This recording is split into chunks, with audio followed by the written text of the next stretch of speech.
What is up, guys? I'm your friendly neighborhood web war fanatic, and today we are going to be talking about a card type that I really want to see in Marvel Champions. And this card type currently does not exist, but I really want to see player minions here. So these are very similar to player side schemes, but the minion version of it. So basically, I have some Photoshop mock-ups here, so please excuse the very terrible editing. But basically, I just want to kind of show the concept that I was thinking. So we have right here the Danger Room robot. So this is like the X-Men Danger Room. And then you have these robots here, and it's a one-cost player minion. So if you draw this card in your hand, you can put it into play after paying its cost, and this minion will come into play engaged with your hero. It'll have 5 times player hit points. It'll have like a when defeated effect right here. And then I also have the boxing bag right here. So this is just a very generic player minion. It's zero cost, zero scheme, zero attack, because the boxing bag is not really going to attack your hero. It's 1 hit point, and then it's kind of like if your hero is training, you put the boxing bag. After you defeat it, your hero gets +1 attack until the end of phase. Just a very generic type of like player minion. And yeah, I think this would be a very cool card type. And the main reason that I really want to see this card type is for one of my favorite heroes, and that is Thor Odinson. So Thor is, let's zoom into him right here. Thor is one of my favorite superheroes in the MCU, but in Marvel Champions, he's not my favorite hero to play because I find him a little bit inconsistent. So right here, he has a hand size of 4, which is pretty low. And then, but to offset that, he has a hit point of 14, which is very good. And he has his hero ability, have at the response after you engage a minion, draw 2 cards. So I think this really kind of offsets his bad hand size, but you can't always get a minion engaged with you, right? So if you're playing a scenario that has almost no minions, or if you're playing a scenario with very nasty and tough minions, you might not want those minions to come into play engage with you to draw those 2 cards. So with certain scenarios, Thor would be a lot less effective than he would be at his best. I think Thor would be at his best if he's in a minion heavy scenario, particularly a scenario that has weaker minions and like a lot of them, right? So I think that having player minions here will make Thor a lot more consistent because you can play these minions from your hand as you draw them and plan your strategies out for that, right? If Thor plays a boxing bag, he can immediately draw 2 cards, get a huge benefit, and just have that minion in play engage with them.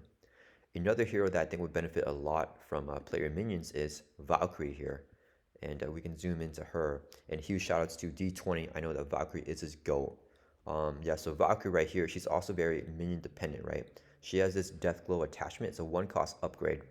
You attach to an enemy, force interrupt when attached enemy is defeated. You can set this card aside out of play. And then if Valkyrie defeats that enemy, you can ready her back up, which I think is very powerful to give her those readies.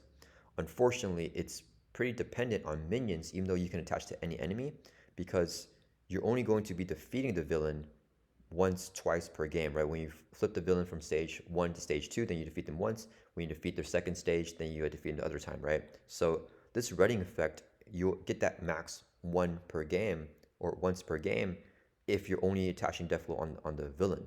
So she's kind of meant to be attaching her Death Blows onto minions to really get the full benefits.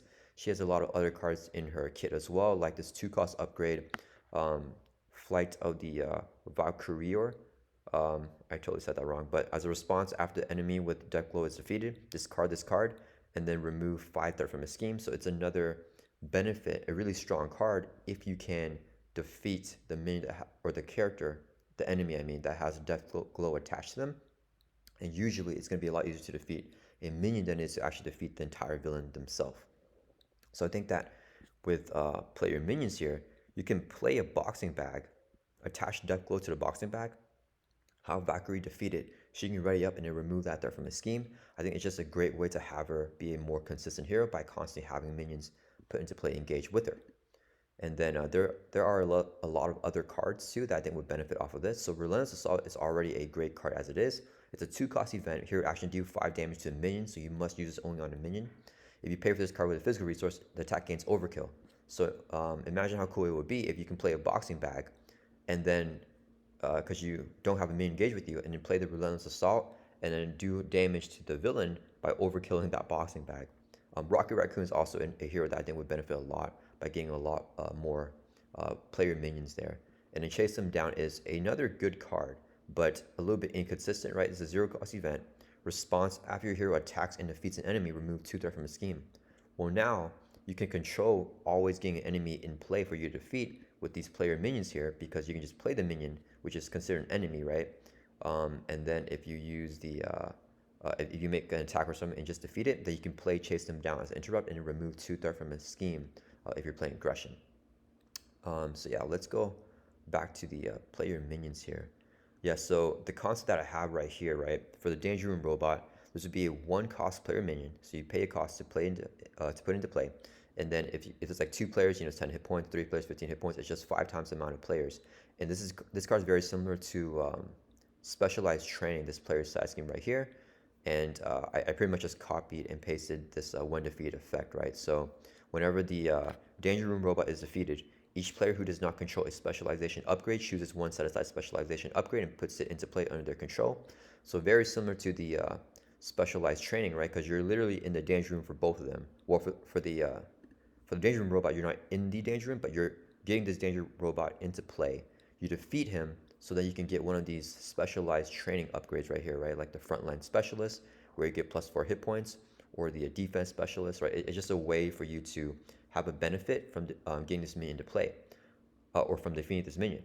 But if the danger room robot is in play and you don't defeat it, it's going to attack you every single turn because you put this like guy that is against you into play.